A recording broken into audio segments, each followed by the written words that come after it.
Radio Hilal presenta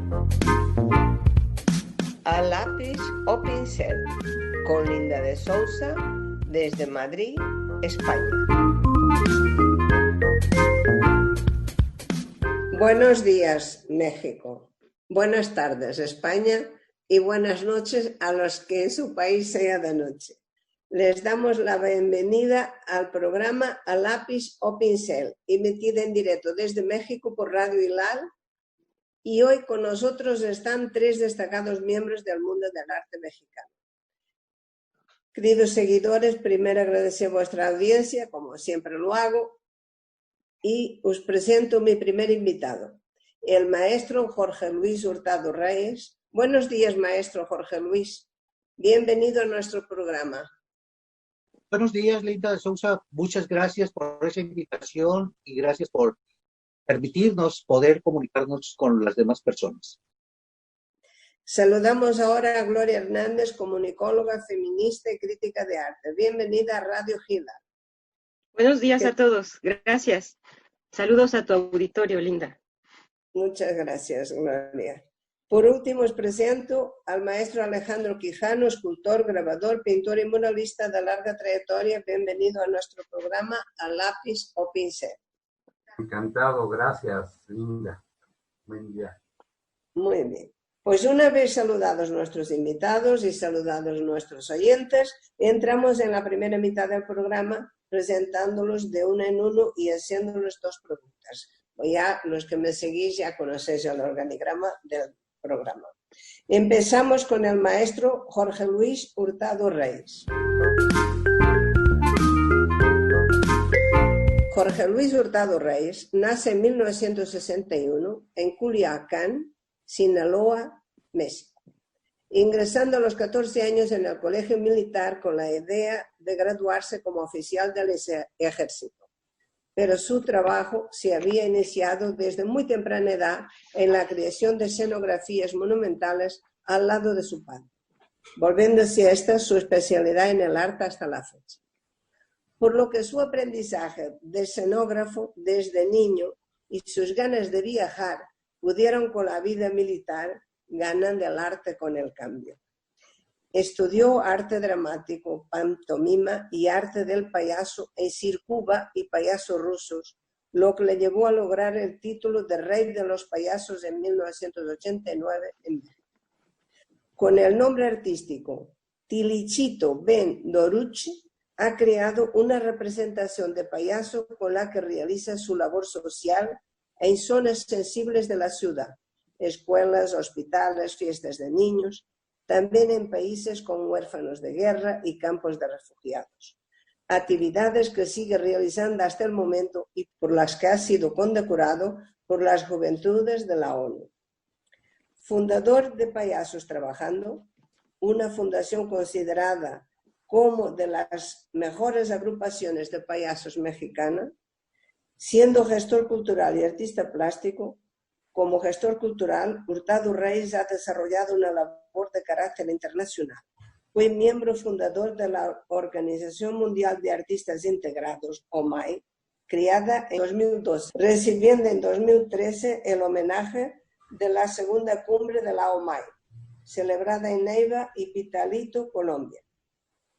Presidente de MAI, Movimiento Artístico Internacional de México, y hace parte del grupo cultural Artes Sin Fronteras por la Paz, organismos con los que ha apoyado la difusión del arte sinaloense internacionalmente. Locutor de radio para programas infantiles, como promotor cultural, se encargó de crear enlaces y puentes artísticos entre diferentes partes del mundo. Como artista plástico, Jorge Luis investiga el área de las artes como escultor y pintor desde hace más de 20 años. Viajando a los talleres donde se hacía arte en diferentes países de América, ha tenido maestros uruguayos, colombianos, brasileños, argentinos, chilenos, guatemaltecos, nicaragüenses, etc. Se inició haciendo esculturas de papel maché, siguiendo con la pintura con la que ha sido reconocido en México con el homenaje Mundos Paralelos, Casa de la Cultura Culiacán, Sinaloa, y por países como Brasil con el homenaje Mini Arte Chance en Gramado, o Argentina, donde en 2017 le otorgaron la mención de honor Colores por la Paz en la ciudad de Neuquén, y Colombia, donde recibe en 2017 el homenaje Festival Internacional Artes Sin Fronteras por la Paz de Colombia. Sus trabajos en óleo, acrílico y grabado se expusieron individual y colectivamente en España, Italia, Brasil, Colombia, Argentina, Chile, Uruguay, Ecuador, Cuba y México. Actualmente, Jorge Luis Hurtado Reis está radicada en Culiacán, donde en 2013 recibe el Premio al Mérito Universitario UAT Culiacán, Sinaloa, ciudad donde vive y alterna diversas actividades culturales y altruistas con la de director de artes visuales de la Universidad Autónoma de Sinaloa, director de la Galería Frida Kahlo y presidente de arte en México Internacional. Estimado maestro, ¿cómo vive la Universidad de Culiacán la nueva normalidad? Mira, ha sido para nosotros muy importante haber tenido previamente a esta pandemia la experiencia de los programas virtuales, de las licenciaturas, de los sistemas de bachillerato a distancia. Entonces nos ha permitido de alguna manera concretizar y hacer más efectivo cada una de nuestras actividades. A partir de la pandemia, casi todas las carreras universitarias se fueron de manera virtual, tanto en lo académico como en lo cultural, como en la de investigación, y de alguna manera nuestra institución tiene una facultad precisamente que se encarga de todo lo que tenga que ver con el asunto del Internet, de la computación, de los sistemas de medios de comunicación de este tipo. Y entonces lo que se ha hecho es poder hacer desde casas o desde centros este tipo de trabajos. Por ejemplo, las reuniones importantes de la universidad se hacen vía este sistema, los acuerdos y todo lo que tenga que ver con el hacer universitario se hace a partir de esto, y creo que no nos ha ido mal. Creo que hemos tenido una experiencia muy importante. Por ejemplo, llevamos a cabo el Festival Internacional Cultural Universitario de la Cultura en este año, que lo celebramos en mayo. Los llevamos de manera virtual. Todo el festival lo llevamos de manera virtual. Y eso significa que hubo conciertos, exposiciones, incluso donde estuvieron, por ejemplo, estuvimos con la exposición de 100 años de color, un homenaje a Gabriel García Márquez, que se le hizo en la Galería de Arte Frida Kahlo. Estuvimos Clara Pechansky y sus amigas, 34 artistas brasileñas en esta exposición, donde se hizo de manera virtual. Se hizo una serie de exposiciones, por ejemplo, una celebración internacional del Día de Muertos, también virtual. Y últimamente hemos realizado casi todas las exposiciones de nuestra escuela, de nuestra unidad académica de artes plásticas, la hemos dedicado de manera virtual las exposiciones, y han sido un éxito. Esto significa que no nos estancamos, esto significa que no nos quedamos parados esperando que venía, sino que le entramos a ver la manera de cómo solucionarlo, y hemos tenido mucho éxito. Como Universidad Autónoma de Sinaloa creo que hemos logrado consolidarlos aún más. Y algo interesante, a partir de esto, todos los inscritos en la universidad o los que se preinscriban en la universidad van a ser ya aceptados todos de manera virtual. Ahorita tenemos aproximadamente 150,000 estudiantes en la Universidad Autónoma de Sinaloa. Tenemos prácticamente casi todas las carreras y todas las facultades. Entonces esto para nosotros es muy importante. Muy bien, sois unos pioneros, porque habéis previsto lo que iba a pasar y eso está muy bien. Bueno, pues preguntarte si estás de acuerdo con las medidas tomadas en México frente a la crisis provocada por el COVID-19. Creo que sí, porque de alguna manera tenemos que entender que el asunto de la pandemia no es un asunto traído por un político, por un gobierno. Simple y sencillamente se desbarató aquí en México. Por ejemplo, el origen de la pandemia en México fue por una reunión de grandes empresarios que tuvieron en Canadá y en Estados Unidos, y ahí ellos, con reuniones con europeos y todo lo demás, se trajeron a los centros mexicanos, y resulta que las siguientes convenciones que se realizaron fueron en centros turísticos muy fuertes, y ahí se disparó hacia todo México porque estuvieron todos los empresarios mexicanos en esas reuniones y su gente y su personal, y entonces se desbarató toda esta pandemia para todos los rincones. Entonces creo que es bien importante el hecho de acatar, nos guste o no nos guste, estemos de acuerdo o no estemos de acuerdo, lo entendamos o no lo entendamos, acatar las disposiciones del gobierno, porque de alguna manera ellos tienen más formas de cómo visualizar el problema. Nos ha ido mal, definitivamente, nos ha ido mal, no nos ha ido muy bien. Hemos tenido muchos decesos, hemos tenido muchos contagiados, pero creo que la población tiene que poner orden y ser parte, que nosotros tenemos que ser parte de la solución de esto. ¿Y cuál va a ser? Acatar las disposiciones. Muy bien. Muy bien, maestro. Vamos a seguir ahora con Gloria Hernández. Paso a presentarla. Gloria Hernández Jiménez.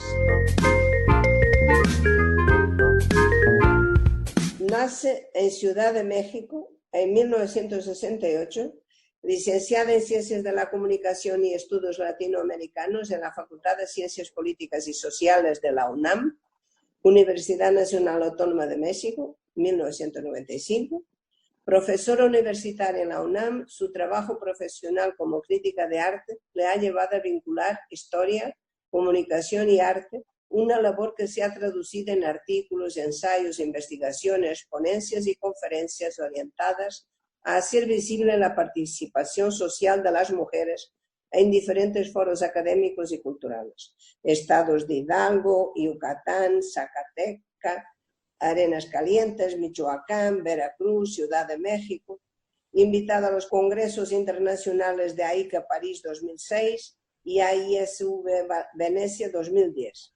Entre 2004 y 2011 colaboró como especialista en diversos programas de radio, siendo asesora en curaduría de arte con perspectiva de género y gestión cultural para Bancomext de 1999 a 2001 y para Como Arte México en el periodo 2007-2008.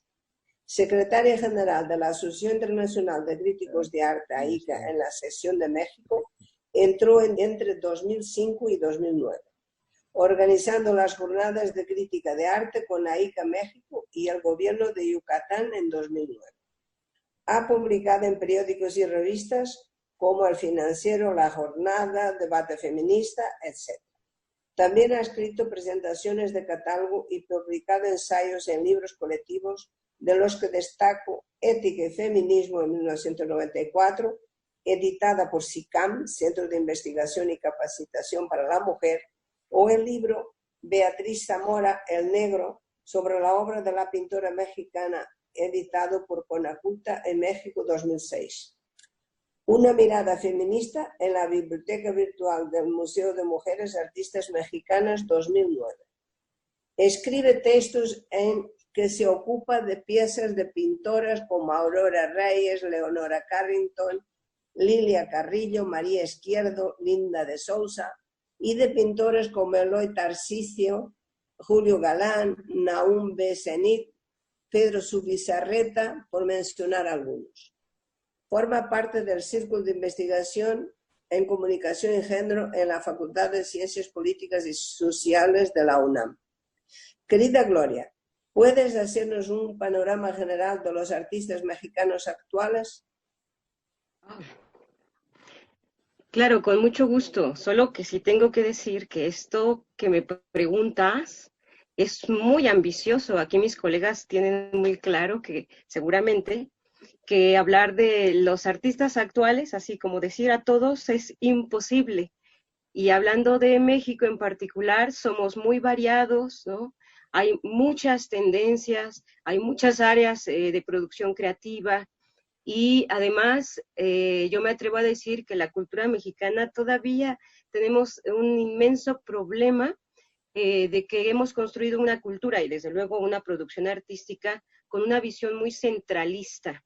Y entonces generalmente se administra, se visualiza, se contabiliza la producción de artistas desde lo que sería la capital de la República, ¿no? Entonces hay instituciones, hay colegas desde la historia, los medios de comunicación, la crítica, que tratan desde sus ámbitos profesionales de visualizar el trabajo que no sea nada más lo que emerge de la Ciudad de México o que se hace visible desde las instituciones como Bellas Artes, Conaculta, los museos más acreditados que están en la Ciudad de México.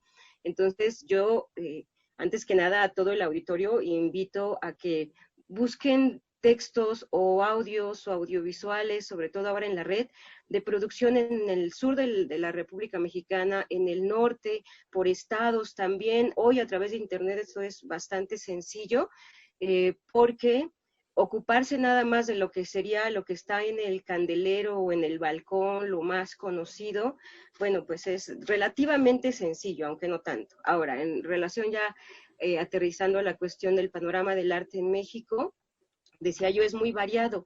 Hay una producción de artistas que no se vinculan con el ámbito académico, que no se vinculan directamente ni todo el tiempo con galerías, sino que tienen una producción personal que además manejan comercialmente de una manera bastante discreta y no necesariamente con muchas galerías. Este es el caso, por ejemplo, del maestro Nahum Becenil, que tiene su propio centro cultural en Tenango del Aire, el Estado de México, y que desarrolla una difusión del conocimiento y del arte y la capacitación para nuevas generaciones, muy generoso él, como la mayoría de los artistas, organizando talleres, presentaciones de libros, y él, por ejemplo, pues tiene una formación de maestro y después se dedicó a su propio trabajo de producción artística.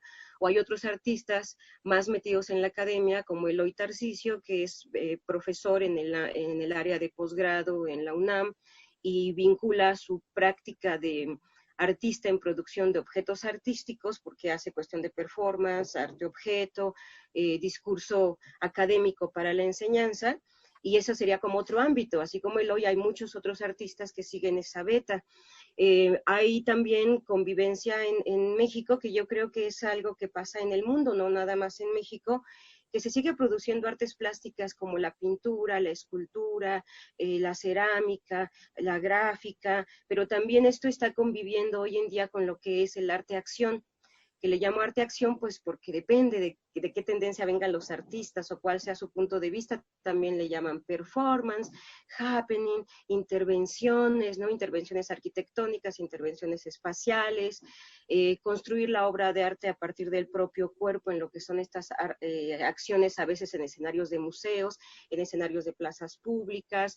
También este arte-acción se ha nutrido mucho, no es precisamente novedad porque pues digamos que en los recientes 70 años en México, ha habido una vinculación entre lo que sería el discurso crítico de muchos artistas en relación a circunstancias de problemáticas sociales, ¿no? Que toman problemáticas sociales y lo expresan en el arte, ya sea para hacer consciente ampliamente a los públicos de esta problemática, pues por ejemplo ahora el tema de la pandemia, o el tema de la discriminación o la violencia a las mujeres. Hay colegas artistas varones o mujeres, independientemente de eso, que toman el tema de la violencia entre los seres humanos o a las mujeres, a los niños, a los ancianos, y lo representan en su obra como una manera de hacer visible esta problemática. Entonces también hay este compromiso social de los artistas y la producción de su arte con el ámbito de lo social. Hay otra vertiente del arte que es la muy comercial, la muy institucional, incluso de estos artistas muy reconocidos, pues, no sé, como el escultor Sebastián acá en México, que hay que reconocer, nos guste o no su arte, que es muy hábil en la forma de hacer negociación con lo que él ubica como sus clientes, ¿no? Y sus galerías, o hay otros artistas que todo el tiempo están en lo que es estos espacios como la Feria Maco en México, en las galerías y entonces en las subastas, y lo que les interesa es vender objetos que pueden ser decorativos, y se vale, ¿por qué no?, el arte y el diseño van juntos también, pero también hay artistas que producen arte que quiere provocar algún tipo de conciencia en sus receptores, ¿no? Darles algo para pensar, algo para enseñarles, porque es otra vocación del arte y de los artistas también. Incluso yo, que me dedico a la investigación, a la crítica, agradezco enormemente a todos los artistas, a todos los productores de arte, su labor, porque si no hubiera esta producción, que yo ahora ya no llamo arte, porque se ha vuelto muy complicado definir qué es el arte. Ahora, en este momento, no tengo la respuesta, pero he decidido mejor hablar de objetos artísticos, ¿no? Objetos artísticos o acciones artísticas, porque ya es muy difícil delimitar dónde está el arte, ¿no? Dónde empieza, dónde termina, quién sí es artista, quién no, cuando de pronto hay docentes en sus salones de clase, en todos los niveles educativos, dando clases, y que uno puede decir, es una performance artística lo que hizo este maestro, y además va encaminado a una enseñanza, ¿no? Y hay artistas que desde su práctica en los mismos museos terminan dando una lección de técnicas y materiales, ¿no?, a sus públicos. Entonces, es un cruce de conocimientos muy interesante, es muy variado, no se puede dar un panorama exhaustivo, ¿no? En México el arte está en evolución, y por consiguiente dices que ya tienes dudas y quieres darle otro nombre. Pues te hago la siguiente pregunta, que es, ¿cómo ves tú el futuro del arte en México tras el COVID-19? Ay, pues con un montón de oportunidades para reinventarse, ¿no? Para transformarse en todos los artistas, en todos los sentidos, porque primero este confinamiento que nos ha hecho alejarnos de lo que son los espacios de exhibición, como las galerías, los museos, las plazas públicas, los centros culturales, acudir a los talleres, aprender, ir a hacer entrevistas en vivo, por ejemplo, a los artistas en sus talleres. Todo ese mundo que ya existía, hoy en día está pues parado, ¿no? Detenido. Y no, de todas maneras no nos podemos quedar encerrados, tenemos que reinventarnos. ¿Y qué hacemos? Muchos artistas ahora hacen estas transmisiones en vivo para mostrar sus talleres, o bien están reapropiándose estas dificultades de la misma sociedad para su arte y regresar en la expresión artística algo, ¿no? Alguna enseñanza, alguna lección, alguna conducción de cómo sentir quizá menos miedo o menos temor de este paso de transformación que nos ha venido a traer pues este asunto de la pandemia tremenda, ¿no? Y el ser humano siempre estamos en riesgo permanente de morir, porque además es nuestro destino, ¿no? Pero ahorita lo tenemos aquí enfrente, es latente el peligro, ¿no? Y no lo podemos olvidar. Y además implica volvernos absolutamente responsables de cuidarnos, cuidando a los otros, y de informar. Y como mencionaba nuestro colega, el maestro Jorge Luis Hurtado, pues hay que hacer caso a las autoridades, nos guste o no, e incluso ir más allá de las recomendaciones de las autoridades, porque en México tenemos también de pronto ciertas confusiones a través de los medios, lo que se han hecho como declaraciones de ciertos personajes políticos, de que esto sí, esto no, esto aquello, no sé qué. Entonces, bueno, Secretaría de Salud, la Organización Mundial de la Salud, asistir a pedir información a los médicos especialistas, todo en aras de cuidarnos. Y además, yo sí he notado que en México hay, igual que hay desconocimiento y confusión, ha venido creciendo el sentimiento y la práctica de la responsabilidad y cuidar por los otros, por los que están en lo inmediato, incluso desde dentro de nuestras propias casas, o los vecinos, ¿no? El que tiene la tiendita al lado. Y entonces yo creo que hay que fortalecer estos lazos de protección y de cuidado. Y esto, pues desde luego, para nuestro tema hoy, pues tiene que ver con los artistas. Ya hay muchos que están haciendo labor acá en México con esto del COVID. Pues sí, tenemos que ser conscientes, y por eso estamos nosotros haciendo nuestra reunión por Zoom, porque tenemos que ser conscientes de guardar una separación. De todas maneras, hay otras voces que dicen que la gente que está sana podría seguir conviviendo mientras que aislemos, en vez de confinar toda la población, aislemos los enfermos y cuidemos a los más delicados. Pues, querida Gloria, voy a terminar con el maestro Alejandro Quijano y paso a presentarlo. Alejandro Quijano nace en 1957 en Mérida, Yucatán, México. Licenciado en Sociología en 1981, hijo de pintores, pinta desde los 4 años en la Escuela Esmeralda. En sus 38 años de trayectoria artística profesional, ha participado como jurado, curador, ponente en mesas de arte, presentación de libros y coordinador de exposiciones en más de 300 eventos. Sus obras de arte se han presentado en más de 700 exposiciones entre individuales, murales y colectivas, en museos nacionales e internacionales, formando parte de museos e importantes colecciones de arte en Alemania, Argentina, Cuba, China, Ecuador, Estados Unidos, Israel, México, de las que destaco el Museo Nacional de Arte de China en Beijing, el Kulturhistorisches Museum en Magdeburgo y el Junior Museo de Berlín en Alemania, el Museo de Ciencia e Industria de Chicago, Illinois, y el Museo del Palacio de Bellas Artes en México. También en la colección permanente del Museo de Arte Latinoamericano, MoLA, en Los Ángeles, y en la colección de la Sexta Bienal Internacional de Beijing. Coordinando subastas de arte, eventos culturales, jurados y mesas redondas en México y Latinoamérica, participa en talleres de investigación y técnicas de grabado, diplomados, seminarios, etc. 5 nombramientos directivos en instituciones culturales como el Instituto Nacional de Bellas Artes, SPM-INBA, la Sociedad Mexicana de Autores de las Artes Plásticas, SOMAAPT, y es miembro fundador de la Sociedad de Artistas Lúdicos y Suma de Talentos. Recibe múltiples reconocimientos, diplomas y menciones honoríficas de instituciones nacionales e internacionales. Ha participado en numerosos catálogos de arte, así como en innumerables publicaciones, reportajes y entrevistas en revistas especializadas en arte y libros culturales. Estimado maestro Quijano, ¿qué consejo darías a nuestros oyentes para que puedan llegar a tener una carrera tan fructífera como la tuya? Pues yo creo que son muchos los elementos que podría mencionar, porque pues el momento histórico que me tocó es irrepetible. El mundo se ha ido transformando de una manera muy rápida, muy acelerada. Incluso pues, esta pandemia inesperada viene a trastocar pues, las formas, los proyectos, todo lo que tenemos conceptualizado en el quehacer, ¿no? Pero al final del día, pues, como decía Kant, primero es el ser y luego la forma de ser.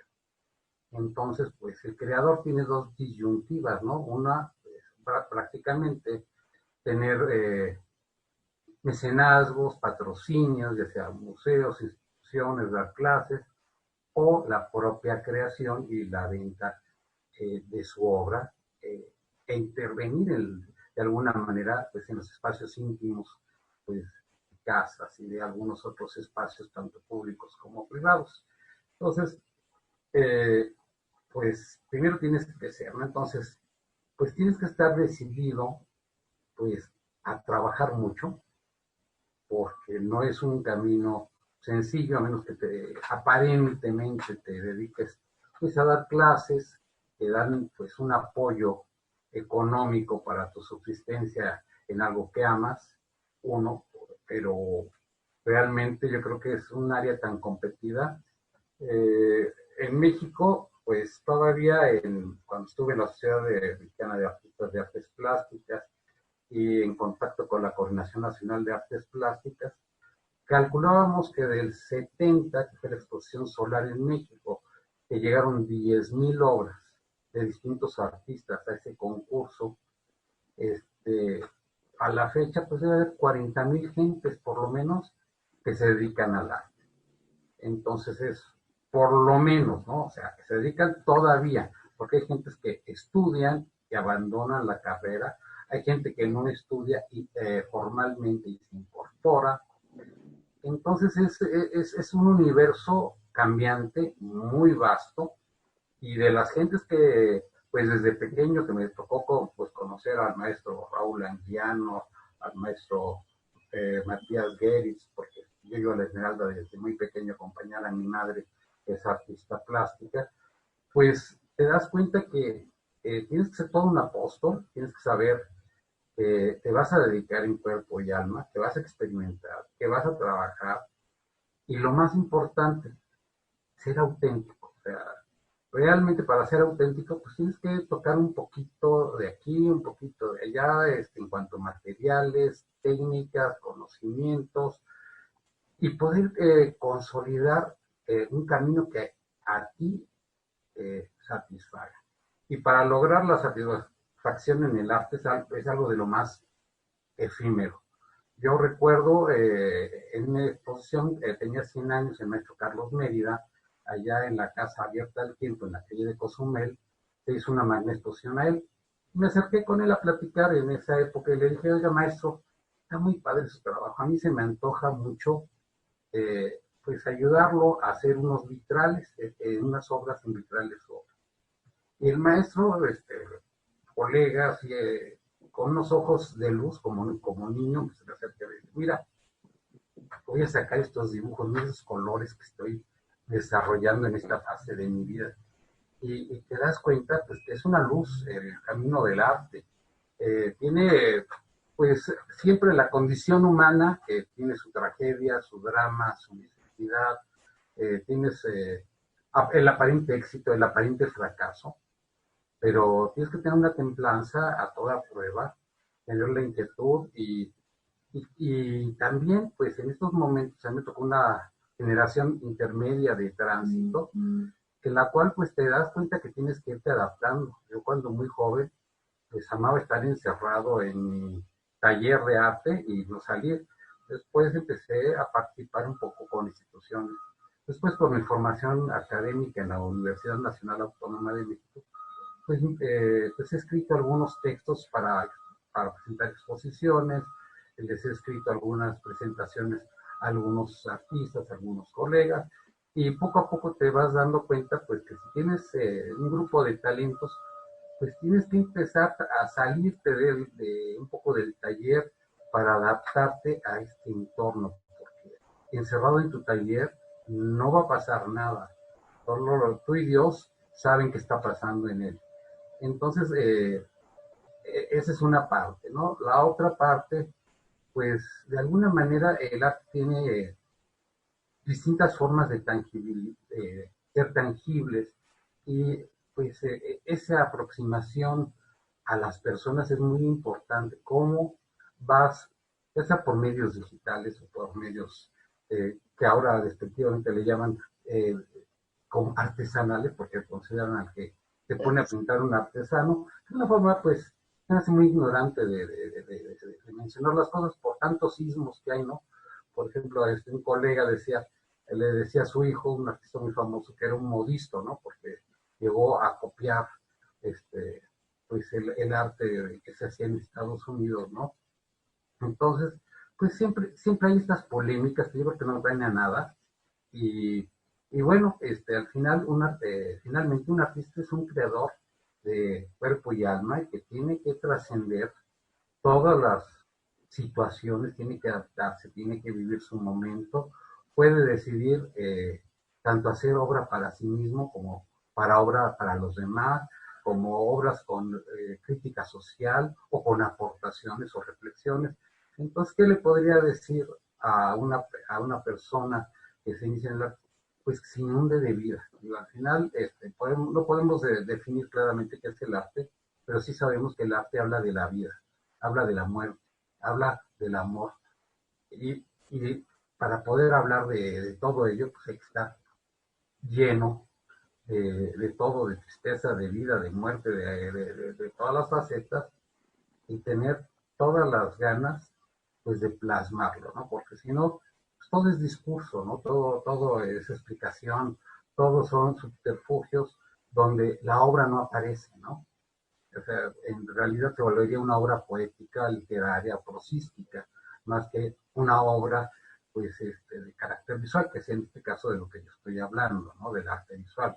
Entonces, de repente no es que establezca uno fronteras, sino la claridad de la producción, del discurso, la claridad del ente creador es muy importante.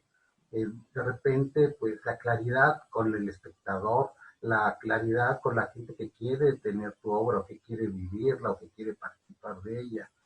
Entonces yo creo que estamos en un mundo que hay mucha oscuridad de repente, y claro, es parte de la vida y es parte del entorno, pero ser diáfanos, claros, entusiastas, yo creo que pues, al final, aunque hable uno de la muerte, de la tristeza, estamos hablando con el corazón en el material que uno esté pues, trabajando, ¿no?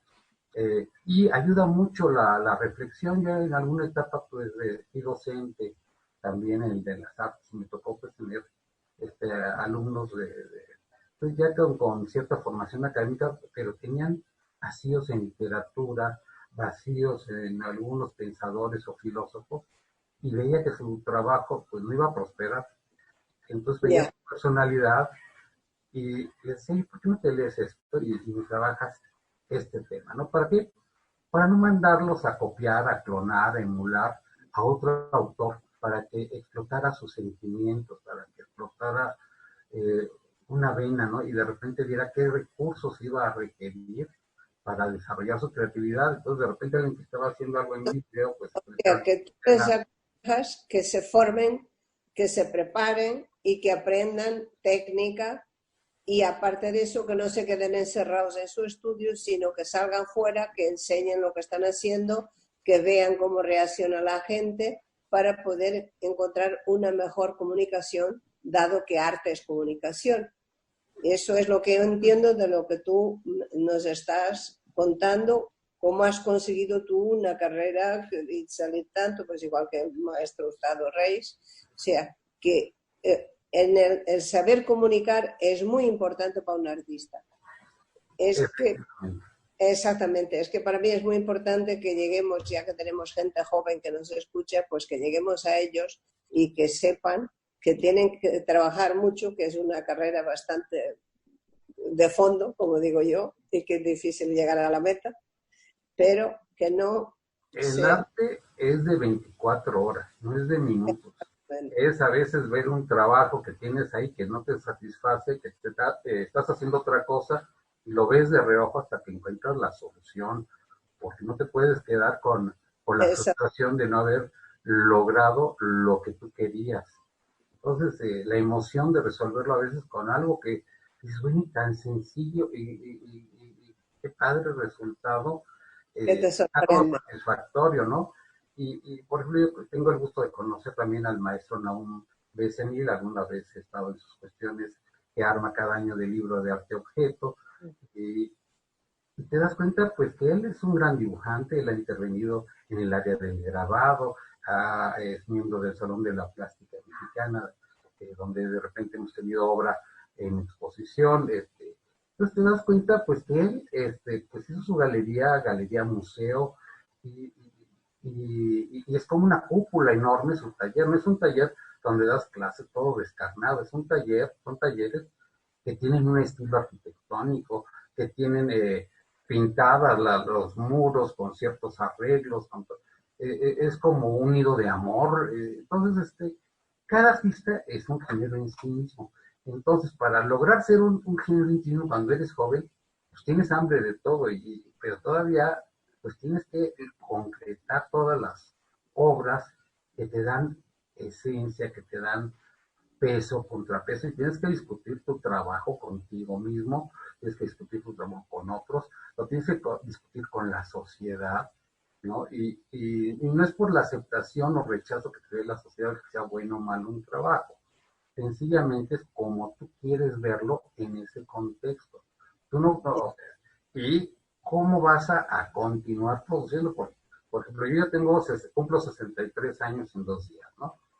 Y me doy cuenta, pues, que esta capacidad de trabajo que he tenido, pues, ya no es la misma intensidad, no es la misma, no es dormir unas cuantas horas y encerrarte a trabajar, ¿no? Pero lo compensas con sabiduría. ¿Me permites? Te hago la siguiente pregunta, porque si no nos vamos a quedar sin nada para hablar todos juntos. Correcto. ¿cómo se encuentra el panorama artístico mexicano tras la pandemia del COVID-19? 4 pinceladas. Pues vivito y coleando, ahorita pues se ha ido transformando. En el caso pues, de lo que tú estás haciendo, lo que está haciendo el maestro Reyes y muchos otros, incluso de algunos artistas, pues que requieren de dar clases, están dando clases particulares de manera virtual. Algunos se hacen catálogos y los mandan por algún medio electrónico. En fin, el arte pues sigue también en el campo de batalla de la vida, ¿no? Porque es una parte importante. Y lo que sí me he dado cuenta es que algunas personas pues de repente lo han revalorado, el tener obras de arte en su casa. O sea el encierro les hace ver que pues el entorno pues a veces es vacío, es triste, y cuando rehacen un colgado de su obra o una museografía, por llamarlo de una manera particular, pues la gente también se renueva y de repente ve la necesidad que tiene un huequito y yo dejé, y ves que te puedes morir, que pues me hubiera gustado tener en este huequito una escultura, una obra de arte, una pintura o un grabado o un pequeño objeto de arte, ¿no? Entonces, esa parte con las personas con las que convivo, pues es hermosa porque se dan cuenta que de repente pues estábamos muy volcados a estar en la calle, a estar en el restaurante, en el bar, en el cine, en el centro comercial, en el parque, y de repente pues la vida íntima vuelve a aparecer. Te lleva a que te des cuenta de lo que tienes en casa y de cómo el arte acompaña. Y a revalorarlo. Claro. Te agradezco las respuestas y vamos a hacer unas cuantas preguntas porque nos hemos alargado un poco y nos queda ya un cuarto de hora.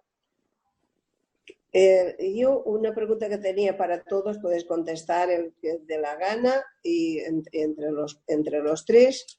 ¿Qué diferencias existen entre la sociedad mexicana y la española? Por ejemplo...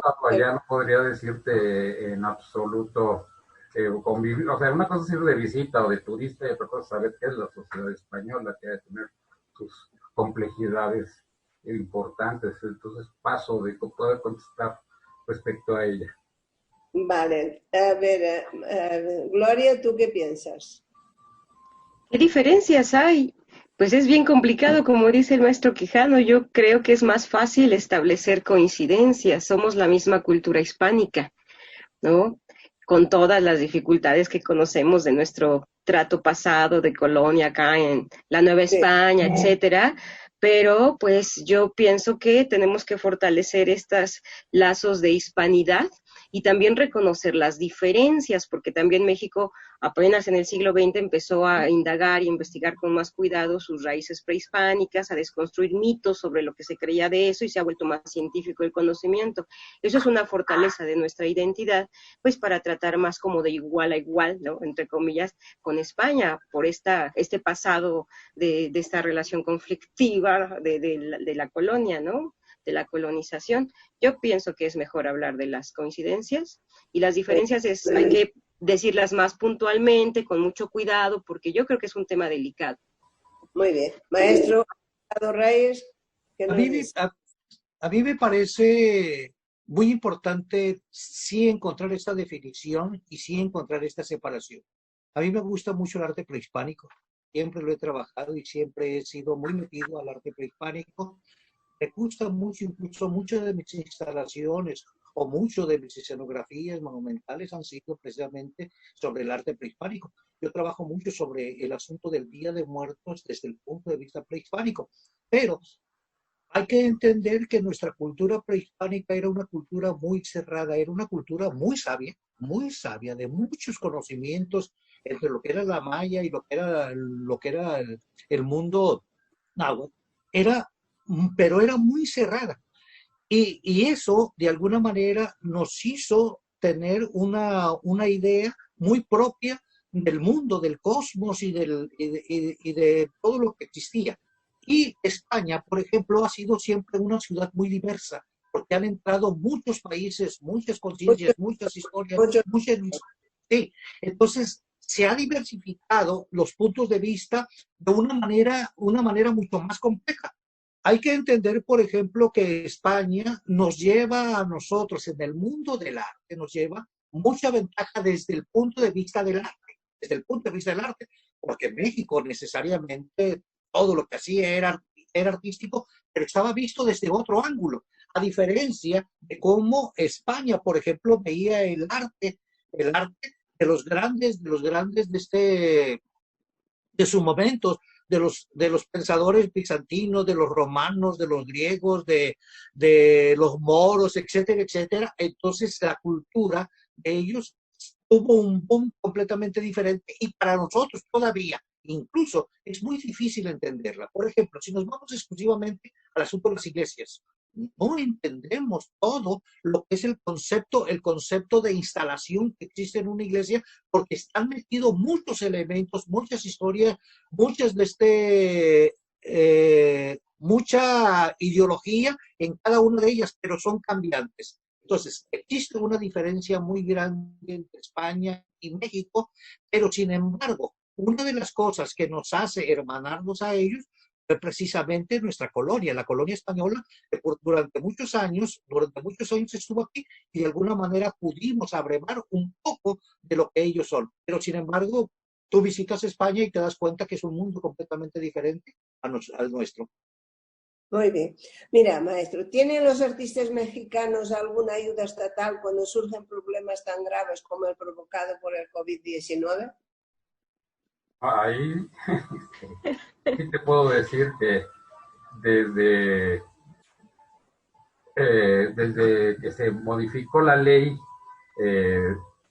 del fiscal en México, la única ayuda que teníamos es que estaba contemplada en nuestra Constitución que los artistas plásticos o los artistas en general no debían pagar impuestos, puesto que estaban contribuyendo a el patrimonio cultural de la nación y que no se podía grabar doblemente a un autor o creador. En la época del presidente Salinas de Gortari, antes del 98, ¿no? Pone a los artistas dentro del padrón fiscal a pagar. Sin embargo, pues no tenemos pensiones, no tenemos seguridad social, no tenemos seguridad médica, no tenemos pues ningún tipo de prestación. Muy importante ver que la Bienal de Beijing pues busca una plataforma para promover a sus artistas como Estado. Busca la convivencia con otros creadores de otros países y la modalidad que tienen es muy incluyente, o sea, buscan cuotas por países. O sea, la curaduría es incluyente, ya no estaba pensando en qué le gusta al curador o a los curadores, y qué es lo válido, qué es lo inválido, qué es la moda o qué no es la moda, qué tiene factura, qué no tiene factura. Esos conceptos están a un lado por un incluyentismo muy interesante. Perdona que te interrumpa un momento, pero hay una música de fondo que cuando estás hablando que impide que se te entienda bien. Se me está quejando la gente a través de mensajes. Híjole, lamento mucho, pero es en la calle. En México hay músicos es el organillero. y pues están pidiendo pues una ayuda económica y que pues vale. De repente padecen nuestras incomodidades. Pasamos a Gloria, la pregunta que le hice. ¿Si hay ayudas para los artistas? No, desde luego no. Es decir, sí ha habido, pues, no sé, metes tu proyecto al FONCA, pides el premio nacional, solicitas becas, pero realmente la cantidad de personas que suelen solicitar estos apoyos, pues supera la posibilidad del Estado para otorgarlo. Luego, por otro lado, también hay una polémica en relación a por qué el Estado tendría que mantener a los artistas, ¿no? Desde luego están contribuyendo a la cultura, como ya nos acaba de recordar el maestro Quijano, tiene mucha razón, pero en un mundo económico y de valores como este, no tendríamos que estar dependiendo nada más del Estado, ¿no? Ese es un punto como a discutir, que pues hoy no vamos a acabar porque tenemos poquito tiempo, pero también me parece que los artistas, muchos, desarrollan la cuestión de la autogestión y entonces buscan apoyos de otro tipo, y además no nada más dentro de México, de instituciones internacionales, asociaciones, se hacen grupos de artistas que se apoyan también para la cuestión económica. El Estado no es la única posibilidad de ayuda, pero en México pues hay muy poca. ¿Qué me dices del coleccionismo en México? Perdón, eso no entendí. El coleccionismo en México. El coleccionismo, híjole, eso es muy difícil en México. Hay pocos coleccionistas y pues los coleccionistas tienen sus intereses, ¿no? O hasta sus caprichos de gusto, de compra de obra, o sus intereses comerciales para revender y hacer pues su circuito comercial, que es su interés. Los coleccionistas apasionados, adoradores de las piezas de arte, pues sí los hay, pero la mayor cantidad de los que hay con esta pasión, pues no tenemos tanta posibilidad económica para ser coleccionista. Entonces, claro, el circuito de coleccionar es un poco entre amigos, ¿no? De yo te escribo y tú me das un retrato o un dibujo, ¿no? Nos apoyamos de esa manera, o yo te consigo a alguien que creo que se puede interesar en tu obra. El circuito del coleccionismo, bueno, no está a nivel de todo mundo, ¿no? Es algo bastante exclusivo. Existen ahora bastantes subastas que se hacen en México, pero no todo el mundo está cerca de ellos, ¿no? Y además estas gentes que subastan, las casas de subasta, pues andan buscando efectivamente qué cosa se puede colocar mejor económicamente en el mercado, y no es la prioridad buscar la calidad o la propuesta en la obra de arte o del artista, ¿no? Es complicado combinar estos elementos. Bueno, me imagino que lo importante es empezar y que adquieran algo y ya irán educando el gusto, porque claro, si no se acostumbran a tener nada en las paredes, pues no van a ser coleccionistas nunca. Pues nada, queridos oyentes, se nos acabó el tiempo y tenemos que despedirnos. Sí. Para mí ha sido un placer teneros como invitados. Espero que también para vosotros tres haya sido así. Y maestro Jorge Luis, ¿quieres despedirte de nuestros oyentes? Claro que sí, pero antes quiero decirles que tenemos a puerta un evento muy importante que se llama Un Minuto de Reflexión sobre el Arte Internacional, una exposición que primero realizaremos de manera virtual, y ya que lo permita el tiempo, los momentos y las condiciones, la montaremos en la Galería de Arte Frida Kahlo de la universidad. Ahí participan 6 personas de compañeros de Linda de Sousa, van a participar con nosotros en esta exposición, gente de Colombia, de Brasil, de Chile, de Argentina, de Cuba, etcétera, y va a ser una exposición muy bonita. Un minuto de reflexión sobre el arte internacional. Y quiero decirles que la Galería de Arte Frida Kahlo de la Universidad Autónoma de Sinaloa están abiertos. Alejandro Quijano la conoce perfectamente porque ha sido nuestro jurado en varias ocasiones. Y quiero decirte, Gloria Hernández, que ahí tienes tu casa en la Galería de Arte Frida Kahlo cuando gustes, con todo cariño. A ti, Linda, muchas gracias por esta invitación, y al público que nos ha escuchado, muchas gracias. Muy bien, querido maestro. Gracias también por trabajar tanto en pro de los demás artistas. Admirada Gloria, ¿quieres despedirte de nuestros oyentes? Claro, muchas gracias al auditorio por escucharnos, por atendernos. Es realmente una fortuna poder tener con quien hablar y además hacerlo en estas nuevas condiciones, porque estamos reinventando. Yo invitaría a todo el auditorio, artistas o no artistas, a que tomemos como una magnífica oportunidad de reinventarnos la vida en todos los ámbitos, este paso tan difícil que estamos ahora enfrentando. Y muchas gracias al auditorio, mucho gusto, maestro Quijano, mucho gusto, maestro Hurtado Reyes. De lejos sabía que andaban por el mundo, pero no tenía el placer, entonces ya estamos en contacto. Creo que podemos inventar un montón de cosas juntos, y gracias a Linda por hacer estos vínculos maravillosos. Gracias a ti, Gloria, por apoyar el proyecto de llevarnos un poco de esperanza a los que están luchando para salir adelante en nuestro mundo del arte. Querido Alejandro, te paso la palabra para que te despidas. Pues ha sido un placer estar con los maestros aquí platicando, y pues yo los invito vivir con arte, a vivir del arte, a soñar el arte, porque sin el arte la vida está desahuciada. Entonces, para sobrevivir la pandemia, creo que la única medicina que tenemos ahorita por el momento, la mejor, es quedarnos en casa y gozar el arte. Muy bien, muchas gracias. Bueno, señoras, señores que nos estáis escuchando, os mando un fuerte abrazo y un beso, como siempre. El próximo jueves presentaremos el manifiesto Residualismo, que os podrá interesar. Seguramente os va a interesar a nuestros oyentes, pero decía que podría interesar a nuestros invitados. Claro. Buenos días, buenas tardes, buenas noches, hasta siempre. Hasta luego. Hasta luego. Hasta luego. Adiós. Adiós.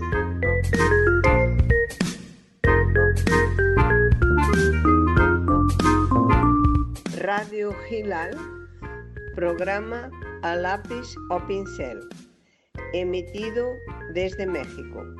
Muy buenos días.